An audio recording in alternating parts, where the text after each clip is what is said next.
लालची आलू वाला। एक लालसा की कहानी। एक छोटे से गांव में एक आदमी रहता था जिसका नाम रामू है। वह गांव का एक बड़ा लालची आलू वाला था। उसका सपना था कि वह धन कमाए और अमीर बने, चाहे उसके लिए किसी का भला हो या बुरा।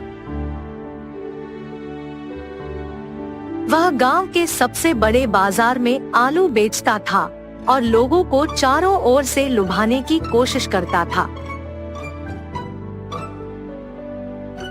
रोजाना सुबह सवेरे उसकी चारपाइयों की गाड़ी बाजार के मुख्य चौराहे पर खड़ी होती थी। वह अपनी आलू की गाड़ी के बाजार में आकर्षण बनाने के लिए धूप में चमकने वाले सिक्के और उनके ऊपर डाली जाने वाली पीली रंग की चादर लगा देता था। लोग देखकर आकर्षित होते और वह उनकी गाड़ी के पास आकर खड़े होते। रामू का आलू वाला खेती करने के बजाय अन्य गांवों से आलू खरीदता था और उन्हें अपने गांव के बाजार में बेचता था। अच्छे दिनों में उसका आलू आकर्षक दिखता था और लोग उसे खरीदने आते थे। परंतु जब बाजार में आलू की कमी होती तो रामू ने नकली तरीके से आलू के दाम बढ़ाने का ठान लिया। एक दिन बाजार में बहुत सारे लोग उसकी आलू गाड़ी के पास आए और उसने अपनी गाड़ी की कुछ आलू की कीमत बढ़ा दी। लोग हैरान थे क्योंकि उन्हें पता था कि आलू की कीमतें बाजार में कम हो रही है। पर रामू ने उनकी मात दे दी और कहा कि यह उनके नए उपाय से है जिससे आलू की गुणवत्ता बेहतर हो रही है और इसलिए उनकी कीमतें बढ़ा दी गई है। लोग उसकी बातों में आ गए और उसने उन्हें उसकी नकली कहानी से पूरी तरह से प्रसन्न किया। वे लोग उसकी आलू खरीद लिए और बढ़ी हुई कीमतें चुकाई। रामू का प्लान सफल रह गया और वह बड़े मुनाफे में आलू बेचकर अपनी लालसा पूरी करने में कामयाब हुआ। परंतु वक्त के साथ लोगों को पता चल गया कि रामू उन्हें फुसला रहा था और उनके साथ नियमित रूप से यह चीजें कर रहा था। उनकी नकली बातों की खबर गांव में फैल गई और लोग उसके दुपट्टे में आ गए। एक दिन बाजार में लोगों ने रामू की गाड़ी को खाली कर दिया और उसके आलू की बजाय उसके लिए पत्थर डाल दिए। लोगों का इतना गुस्सा बढ़ गया था कि वे रामू को उसकी दुकान से बाहर निकाल दिया। रामू की लालसा और अपने लाभ की भूख ने उसको उसके ही जाल में फंसा दिया था। वह लालसा की बादशाही की दिशा में तेजी से बढ़ रहा था, परंतु उसकी बदलती नीयत और बर्बादी की दिशा में भी उसकी तेजी से गिरती जा रही थी। यह कहानी हमें यह सिखाती है कि लालसा की बेहद मात्रा से किसी भी व्यक्ति को अपने नकली उद्देश्य में डूबने से बचना चाहिए। गरीबी के बावजूद भी सच्चाई और ईमानदारी से जीने वाले व्यक्ति की कदर की जाती है और उसे सफलता की ओर ले जाने में मदद मिलती है। नंदेश्वर नामक एक गांव में रहता था एक आदमी किशन नामक। किशन सब्जी बेचकर अपनी रोजी रोटी कमाता था।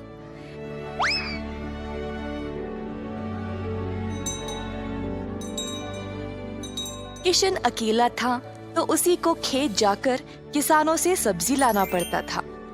अपनी मेहनत की कमाई किशन बहुत संभाल कर जमा करता था, परंतु किशन अपनी कमाई से संतुष्ट नहीं था और कुछ अच्छा और बड़ा करना चाहता था। एक दिन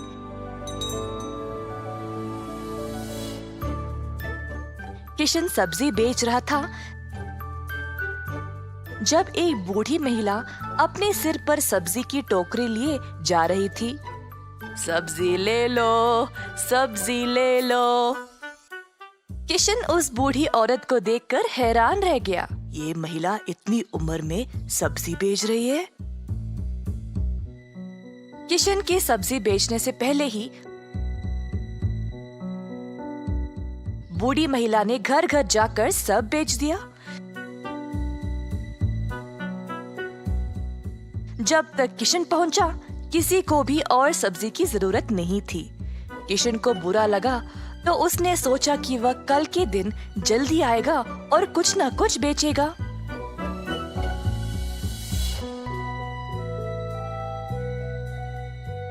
परंतु अगले दिन भी वही हुआ।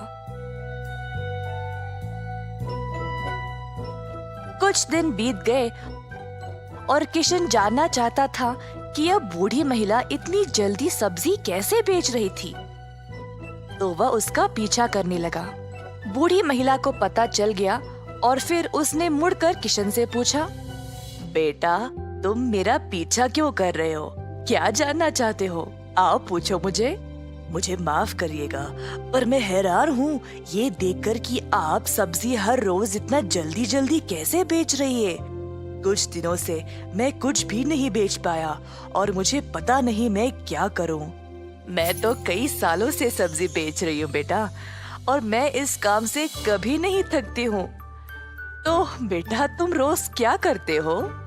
मैं किसानों के पास से सब्जी लेता हूँ और फिर गांव में आकर बेचता हूँ। जो भी कमाई है उससे अपना गुजारा करता हूँ। अब आपकी वजह से कई दिनों से मैंने कुछ भी नहीं कमाया। किसानों से सब्जी क्यों लेते हो? खुद की सब्जी क्यों नहीं उगाते? मुझे मदद के लिए कोई नहीं है। मैं एक छोटी सी झोंपड़ी में रहता हूँ और मेरे पास कोई जमीन भी नहीं है खेती बाड़ी करने के लिए। तुम्हें कोई बड़ी जमीन की जरूरत नहीं है। अपने घर के इर्द गिर्द जितनी भी जगह है उसमें ही तुम सब्जी उगाना शुरू करो। मुझे ये बोलने के लिए बहुत शुक्रिया अम्मा। अब केवल उगाना ही नहीं, अच्छे उर्वरक का उपयोग भी करना, तब तुम्हारी फसल अच्छी होगी। किसान सीधा घर गया और अपने घर के चारों ओर बीज बोने लगा। उसने थोड़ी सी भी जगह जाया होने नहीं दी। उसने जड़ खाने वाले सब्जियां, झाड़ियां, लताओं को बोया। कुछ हफ्तों बाद उसके सब्जियां अच्छे से उगने लगी। किशन ने उनको उखाड़ा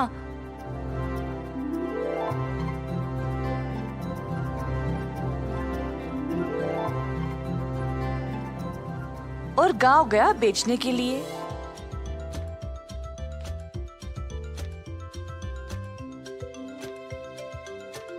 दिन पे दिन किशन को और सब्जी उगने लगी।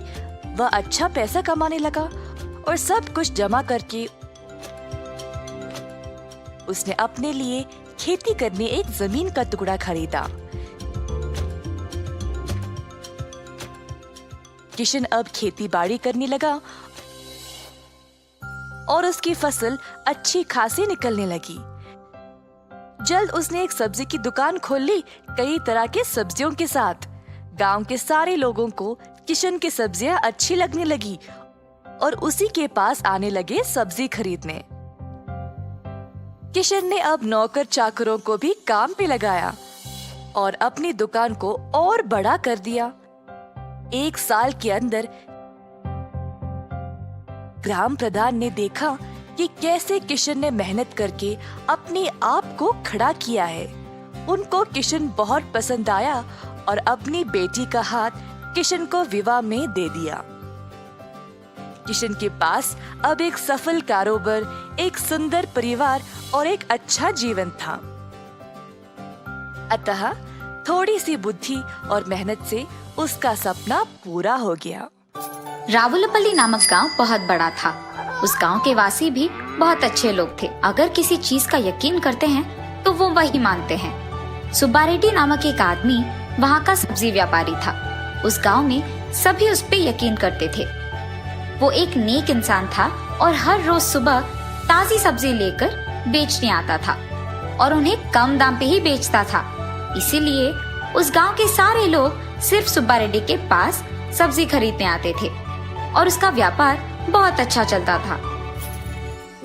रावुलपल्ली के बारे में जानकर पड़ोसी गांव के 3 आदमी विजय, श्रीकांत और टिम्मैया मिलके रावुलपल्ली सब्जी बेचने आते हैं। सुब्बा रेड्डी का व्यापार अच्छा चलने के कारण उनके पास सब्जियां नहीं बिकते हैं और इस कारण वो तीनों बहुत दुखी होते हैं। बहुत सोचकर वो एक फैसला करते हैं। हम तीनों बहुत ही कम दाम में सब्जियां बेचेंगे। कुछ दिन बाद गांव के लोग हम पे भरोसा करने लगेंगे और तब हम सुब्बा रेड्डी को इस गांव से भगा सकेंगे। उसके जाने के बाद लोगों को हमारे सिवाय सब्जियां खरीदने कहीं नहीं जा पाएंगे और ठीक उस समय हम हमारे दाम को बढ़ा देंगे। टिम्मैया की बातें विजय और श्रीकांत को अच्छी तरह समझ आते हैं। टमाटर और प्याज की दाम आसमान से भी ऊपर हो जाता है। अरे रे, टमाटर और प्याज का दाम तो बहुत बढ़ गया है। न जाने रावलपल्ली के वासी खरीद पाएंगे कि नहीं। पर जो भी हो, मुझे अपना जिम्मेदारी निभाना होगा। इसीलिए मैं सब्जी को खरीद के उन्हें उसी दाम पे बेचूंगा। अगर मेरा लाभ भी नहीं आया तो कोई बात नहीं। ऐसे सुब्बा रेड्डी उसके मन में सोचता है। अगले दिन सुबह सभी सब्जी खरीदने सुब्बा रेड्डी के पास आते हैं। उसके मुंह से दाम सुनते ही वो सब चौंक जाते हैं। सुब्बा रेड्डी को पूछने पर वो कहता है, बाहर इससे भी ज्यादा दाम है जी। मैं तो दाम कम करके बेच रहा हूँ। सभी उसी दाम पे सब्जियां खरीदने लगते हैं। इतने में दूसरी तरफ से एक आदमी चलते हुए आता है और कहता है, आपने 1 किलो प्याज कितने में लिया? 70 रुपए। वहाँ तो 1 किलो 40 रुपए में दे रहे हैं। ये सुनते ही सारे गांव वाले सोचने लगते हैं कि सुब्बा रेड्डी लालची बन गया है और सभी उसके पास जाने के कारण ही उसने अचानक दाम बढ़ा दिया। इसीलिए वो मिलके फैसला करते हैं कि आगे से उसके पास सब्जी खरीदने कोई नहीं जाएगा। अरे ये क्या, बाजार में तो 1 किलो प्याज 70 रुपए है ना। ये लोग कम दाम पे क्यों बेच रहे होंगे? दाल में कुछ तो काला है और मैं इन सब्जियों को कैसे बेचूंगा? गांव वाले सारे मिलकर फैसला करते हैं कि सुब्बा रेड्डी को गांव में रहने नहीं देंगे। सुब्बा रेड्डी के समझ में आता है कि ये सब पड़ोसी गांव वालों का किया है, लेकिन उसे समझ नहीं आया तब कि ऐसे कम दाम पे बेचने पर उन्हें तो नुकसान पहुंचेगा, तो फिर वो क्यों ऐसे कर रहे हैं? तब उसे समझ में आता है कि उसे गांव से भगाने के लिए ही उन्होंने ये सब किया। श्रीकांत, विजय और टिम्मैया के फैसले के मुताबिक ही सब कुछ हुआ था, लेकिन सब्जियों को कम दाम पे बेचने के कारण उनके कर्ज बढ़ जाते हैं। तब वो सोचते हैं कि इस गांव में सब्जियों की रच तो हमारा है, हम दाम बढ़ा देंगे, और वो बहुत हिम्मत से दाम बढ़ा देते हैं। सुब्बा रेड्डी के चले जाने के कुछ ही दिन बाद रावलपल्ली में सब्जियों का दाम सोने से भी बढ़ जाता है। सारे गांव वाले हैरान हो जाते हैं और उन तीनों से पूछते हैं। तब वो कहते हैं कि बाजार में तो यही दाम चल रहा है। अब गांव वालों को सब्जी खरीदने के लिए डर लग रहा था और उनके पास और कोई चारा भी तो नहीं था। तब गांव वालों को सुब्बा रेड्डी की याद आती है और सोचते हैं कि बेचारे को उसकी गलती के बिना ही हमने गांव छोड़ने बोल दिया। इतने में एक बूढ़ा आदमी सब्जी बेचने उस गांव में आता है और वो सब्जी बहुत कम दाम में बेचता है। बस सारे गांव वाले उसके पास खरीदने आ जाते हैं और उसके पास सब्जियां खत्म भी हो जाते हैं। उस बूढ़े आदमी को सभी रोज उस गांव आने के लिए कहते हैं। ये जानकर श्रीकांत, टिम्मैया और विजय को बहुत गुस्सा आ जाता है। तीनों मिलकर उस बूढ़े आदमी को चेतावनी देते हैं और कहते हैं कि अगर इस गांव में रहना है तो हमारे कहे दाम पे ही सब्जियों को बेचना है, वरना हम तुम्हें यहाँ नहीं आने देंगे। बूढ़ा आदमी अगले दिन आकर आराम से सब्जियों को उसी दाम पे बेचता है। तब सारे गांव वाले उस बूढ़े आदमी से कहते हैं कि तुम्हारे ही जैसा एक आदमी था सुब्बा रेड्डी, वो बहुत अच्छा था।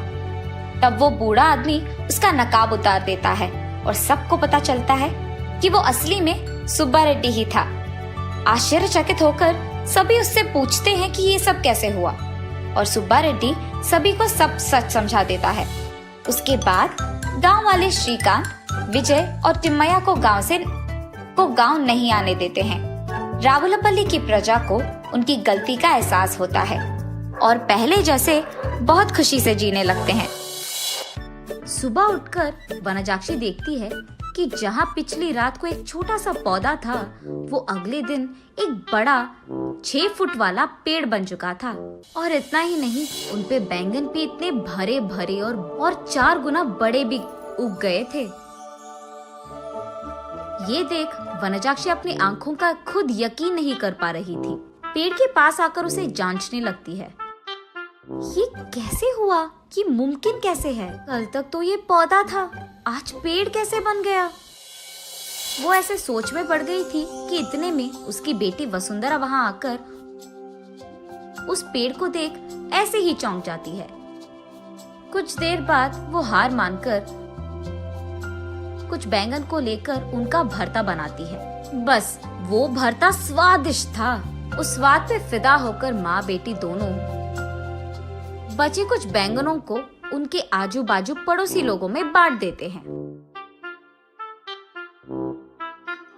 अगले दिन उस बैंगन के स्वाद पे फिदा होकर बार बार वनजाक्षी के घर आकर उनसे बैंगन पूछते हैं। और इतना ही नहीं, जितने बैंगन को कल वो पेड़ से तोड़े थे, उतने ही बैंगन अगले दिन वापस उग गए थे। ये देख माँ बेटी दोनों आश्चर्यचकित हो जाते हैं। तब दोनों फैसला करते हैं कि इन बैंगनों को मुफ्त में नहीं देना है। ये कहकर बेचते हैं कि ये जादुई पेड़ है और इसके बैंगन बहुत स्वादिष्ट हैं। ऐसे वो बैंगन दुगने रेट में बिक जाते हैं।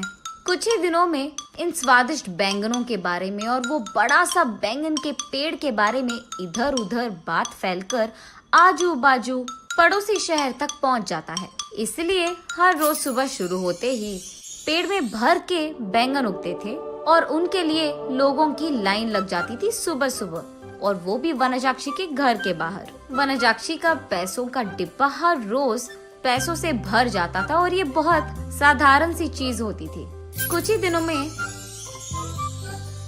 वनजाक्षी का नाम बैंगन से जुड़ गया और सब उसे बैंगन बेचने वाली वनजाक्षी करके बुलाने लग गए। और इतना ही नहीं, वो बहुत कम समय में उस सारे गांव में सबसे अमीर बन जाती है। बड़ी सी बंगला बनवाती है और उस बैंगन के पेड़ के चारों ओर बाड़ लगवा देती है और उस पेड़ के पास एक सिक्योरिटी गार्ड को भी रख लेती है। एक दिन वसुंधरा वनजाक्षी के पास जाकर ऐसे कहती है, माँ, रातों रात एक छोटा सा पौधा इतना बड़ा पेड़ कैसे बन गया? और ऊपर से अगर सारे के सारे बैंगन हमने तोड़ दिया तो भी अगले दिन उनके जगह में उतने ही भर के बैंगन उग जाते हैं। ये कैसे मुमकिन है? अरे हाँ, मैं भी इस चीज के बारे में सोचना भूल गई। चलो जो भी हुआ उनसे हमारा अच्छा ही तो हुआ। अब तो मुझे तुम्हारी शादी की भी कोई फिक्र नहीं है बेटा, ऐसे कहती है। और ठीक तभी वनजाक्षी को एक बात याद आती है। उस समय में जब भी वनजाक्षी के लिए रिश्ते लाते थे तो कुछ भी सेट नहीं होता था। अगर वसुंधरा को लड़का पसंद आ गया तो लड़के वालों को इनका दहेज नहीं पसंद आता था, और अगर लड़के ने वसुंधरा को पसंद कर लिया तो वसुंधरा को वो लड़का पसंद नहीं आता था। ऐसे बहुत सारे रिश्ते देख देख कर वनजाक्षी थक कर ये सोचने लगती है कि शायद उसकी बेटी के कुंडली में कोई दोष है, इसीलिए वो बहुत सारे पूजा पाठ करवाती रहती थी। ऐसे ही एक दिन वो मंदिर में पूजा करवा के घर लौटती रहती है। तब रास्ते में उसे एक बैंगन का टुकड़ा नजर आता है। उसे लेकर वो अपने घर के सामने रख देती है। और कुछ दिन बाद उस जगह में एक छोटा सा पौधा उग गया था। मंदिर जाने से पहले उन बैंगनों को देख वनजाक्षी सोचती है, घर आने के बाद ना इन बैंगनों का एक बहुत अच्छा भरता बनाना है मुझे। यही सोचते हुए वो मंदिर चलती रहती है। रास्ते में वो ऐसे सोचती है, अगर कोई वो बैंगन को लेके गया तो वो फैसला करती है कि जल्दी जल्दी वो मंदिर जाकर भगवान की प्रार्थना करके बाहर आ जाएगी। वापस आते वक्त उसे रास्ते में एक साधु नजर आते हैं। उनके पास जाकर वो ऐसे पूछती है, स्वामी, मैं मेरी बेटी की शादी करवाने के लिए बहुत कोशिश कर रही हूँ, लेकिन नहीं हो रहा है। कृपा करके इसका कोई हल निकाल दीजिए। ठीक है, उस जगह पे बैठकर अपनी पूरी मन से प्रार्थना करो, ऐसे कहते हैं साधु। तब वनजाक्षी उस साधु के सामने बैठकर इसी डर में पड़ी रहती है कि कहीं कोई उस बैंगन को चुरा ना ले। हे भगवान, मेरे घर जाने तक उन बैंगनों को संभाल के रखना, किसी को उसे चुराना नहीं है। इसका प्रार्थना करके वो उठकर साधु के पास जाकर आशीर्वाद दीजिए स्वामी, ऐसे कहती है। तब साधु कहते हैं, जो प्रार्थना तुमने अपने मन से, पूरे मन से किया है, तुम्हें वो हासिल होगा, और वो भी दुगने में। जाओ बेटी। तब जाकर वनजाक्षी को समझ आता है कि हुआ क्या था, और वो वसुंधरा को ये सब समझा देती है। तो तुमने मेरे शादी के बारे में नहीं, बैंगन के बारे में प्रार्थना किया था। हाँ, तुम भी ना, ये कहकर हंस लेती है। चलो जो भी हुआ, हमारा तो भला ही हुआ ना बेटी। इस बैंगन के पेड़ के वजह से हम अमीर बन गए हैं, और कल ही तुम्हारा स्वयंवर है, तैयार हो जाओ। ये कहकर आजू बाजू पड़ोस के सारे गांव में डंडोरा पिटवाती है कि उससे भी अमीर लोग उसकी बेटी से शादी करने के लिए स्वयंवर आ जाए। तब तक बैंगन बेचने वाली वनजाक्षी तो बहुत प्रसिद्ध थी, और उस घर के जादुई बैंगन का पेड़ भी। इसीलिए उससे रिश्ता पक्का करने के लिए बहुत सारे अमीर लोग लाइन में लग गए थे। उनमें से अमीर और अच्छा दिखने वाले एक आदमी से वनजाक्षी अपनी बेटी वसुंधरा की शादी करवा लेती है। कुछ दिन बाद जब उसके सारे जिम्मेदारियां खत्म हो गई थी, वनजाक्षी उस बैंगन के पेड़ के पास बैठकर ऐसे सोचने लगती है, उस दिन मुझे इस बैंगन के बारे में काश कुछ सोने का ख्याल आया होता। बैंगन के बदले में सोना दुगने में मिल जाता था, तब मैं और अमीर बन जाती थी। हाँ।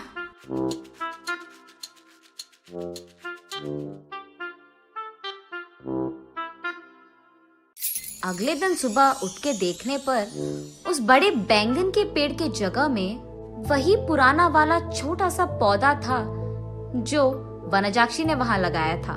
तब वनजाक्षी को पूरी बात समझ में आती है। आशा करना तो अच्छा ही है, लेकिन लालच करोगे तो निराशा ही मिलेगी।